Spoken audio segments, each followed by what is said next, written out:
La cinquième trompette aura donc amené le monde dans un premier malheur, à savoir l'irruption d'une foule de démons pour séduire et tourmenter les hommes pendant 5 mois. Et avec la sixième trompette commence le deuxième malheur qui sera achevé lorsque Jérusalem sera partiellement détruite par un tremblement de terre.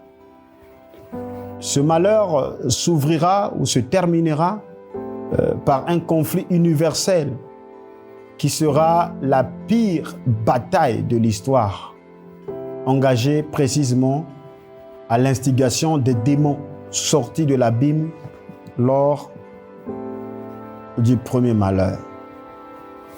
Ces événements prépareront la grande manifestation de la colère de Satan que le chapitre 12 nous présentera comme étant le troisième malheur.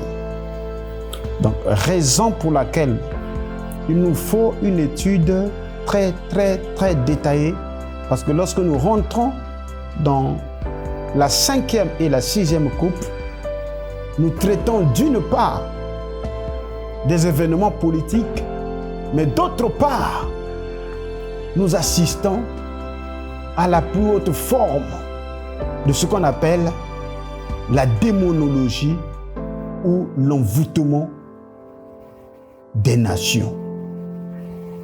Que Dieu nous vienne en aide afin que tout un chacun de nous puisse avoir une perception plus nette et claire des prophéties nous concernant.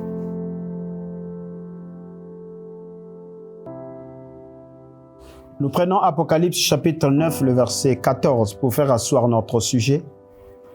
Elle disait au sixième ange, c'est-à-dire la voix que nous avions traitée précédemment.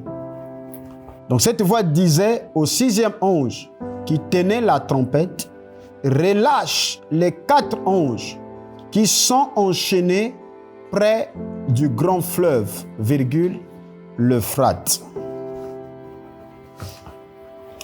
Quand le sixième ange a sonné la trompette, une voix est sortie des 4 cornes de l'autel d'or qui se trouve devant le trône. Cette voix demande au sixième ange de libérer les 4 anges enchaînés près du grand fleuve, qui est le fleuve, bien sûr, Euphrate.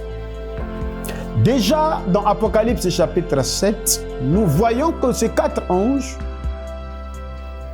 au moment du scellement des 144 amis, ces anges ne sont plus à l'Euphrate, mais ils sont libérés et ils contrôlent les 4 coins de la terre.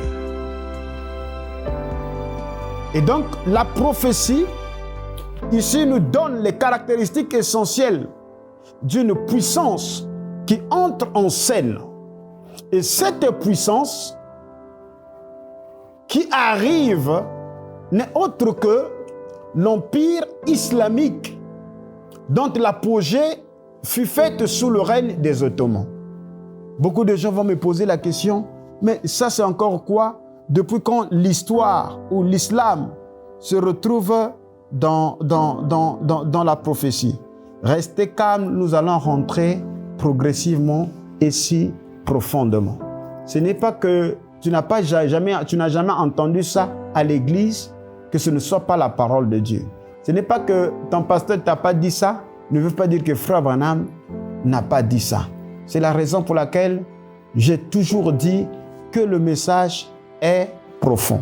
Donc là, il y a 4 anges qui se tiennent aux 4 qui sont liés sur le bord du fleuve, le fleuve l'Euphrate. Et la voix qui sort du ciel au milieu des 4 cornes de l'autel ordonne au 6e ange de délier ces 4 anges. Parce que l'heure de leur mission a enfin sonné. Ainsi, pour ne pas prendre votre temps, parce que ici c'est une étude,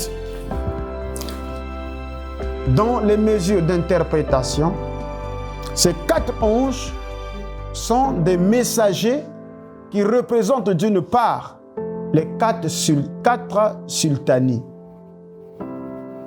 dont composa l'Empire turc à partir de 1055. Premièrement, nous avons la sultanie de la Perse, c'est-à-dire à Bagdad. Deuxièmement, il y a celle de la Syrie mineure, l'Asie mineure plutôt, à Icônie. Troisièmement, la Syrie supérieure avec Alep. Quatrièmement, la Syrie inférieure avec Damas. Mais vous verrez que dans la fête des trompettes, suivant la dualité, Frère Branham montrera aussi ces 4 anges comme étant les 4 dictateurs qui ont agi pendant la période de la Deuxième Guerre mondiale. Et ici, nous avons Adolf Hitler, nous avons Staline, nous avons Mussolini et enfin Franco. Et puisque Dieu est dans la dualité, et Frère Branham dit qu'une écriture peut avoir une multiple application parce que ces principes-là rebondissent à chaque fois selon les périodes et selon les saisons. Ainsi, nous voyons aussi que ces 4 anges qui étaient prêts pour l'heure, le jour et le mois, l'année, qui furent déliés afin de faire mourir le tiers des hommes, s'appliquent aussi à des troupes militaires des armées de la coalition contre l'Irak. Et ces armées, l'Irak, parce que l'Irak est le symbole aussi de Babylone, et ces armées, à savoir 100 pour cette coalition, il y a les États-Unis d'Amérique, il y a le Royaume-Uni, il y a l'Australie et il y a la Pologne qui se sont tenus là, attendant les instructions, attendant que l'heure puisse sonner pour faire du mal, pour aller détruire effectivement cette grande armée, donner l'assaut au bastion de Saddam Hussein le 20 mars 2003 à 5h34. Or, vous verrez dans la Bible que ce principe sur le chiffre 4 fait son apparition depuis dans le livre de Zacharie chapitre 6, le verset 1er jusqu'au verset 8, parlant des 4 chars qui descendent droit de la montagne des reins, parce que les reins, effectivement, c'est le jugement.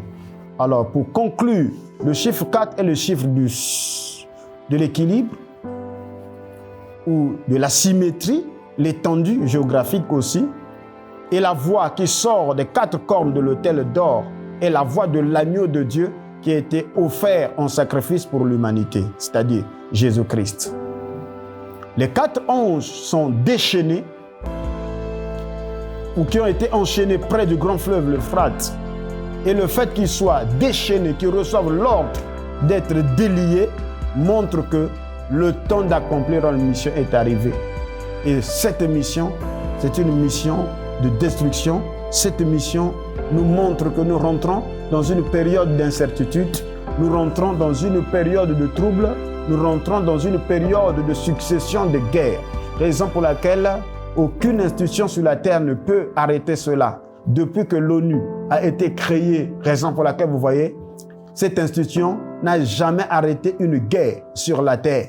Pourquoi? Parce que les anges qui étaient au bord du fleuve de l'Euphrate ont été déliés. Et dès ce moment, le monde ira de mal en pis. Le monde ira de perturbation en perturbation. Pourquoi l'Euphrate? Effectivement, c'est parce que l'histoire de l'homme, l'histoire de la Bible a commencé effectivement où les troubles sont toujours liés au bord de l'Euphrate. Et donc l'accomplissement final aussi des prophéties s'étendra de l'Euphrate et envahira le Moyen-Orient, comme autrefois j'avais montré que nous repartons dans le livre de la Genèse, où cette zone appelée la vallée de Siddim, qui était remplie de pluie de bitume, et ce qui était, c'est ce qui sera. Donc la reconfiguration du monde est revenue, la configuration autrefois du monde est replacée devant nous. Ainsi, nous voyons que l'Euphrate joue un enjeu majeur, joue un rôle majeur pour la fin de toutes choses. Mais béni soit le nom du Seigneur, Parce que le Seigneur nous a aimés, le Seigneur nous a appelés et il nous a mis à part comme Abraham. Et nous sommes là sur la montagne en train de regarder le déroulement de la fin de l'histoire de l'humanité. Raison pour laquelle nous devons nous estimer heureux. Nous devons nous estimer comme étant des hommes que Dieu a aimés parce qu'il a dit « C'est à vous qu'a été donnée la grâce de connaître les mystères du royaume. » Alors, le temps est derrière nous, mais je crois que vous aurez le temps d'étudier chez vous et nous vous postons des citations, effectivement, qui montrent comment les esprits qui autrefois étaient au bord de l'Euphrate sont venus à travers l'empire assyrien, à travers Babylone, qui était conduit par Nebuchadnezzar pour venir discipliner Israël qui a désobéi à la voix du Seigneur. Et ceci n'était que des types pour le temps de la fin, parce que j'ai dit que le livre de l'Apocalypse réunit en lui tous les symboles des livres eschatologiques de l'Ancien Testament. Donc, ce que nous voyons dans l'Apocalypse ici a été entrevu sous la forme de type dans l'Ancien Testament, et donc l'aboutissement final s'accomplit dans le livre de l'Apocalypse ou le livre de la Révélation. Et ce livre, dit Frère Branham, ce n'est pas n'importe qui a la capacité de sonder cela. Il faut avoir une capacité d'écouter Dieu parler. Et quand Dieu parle, c'est à travers des guerres, c'est à travers des événements modernes rendus clairs par la prophétie. Et ce livre nécessite le discernement prophétique. Voyez-vous comment voir cet événement et le rattacher avec l'Écriture. Il faut être les vrais prédicateurs dont Frère Branham fait allusion, ceux-là qui ont le témoignage de Jésus, parce que le témoignage de Jésus est l'esprit de la prophétie.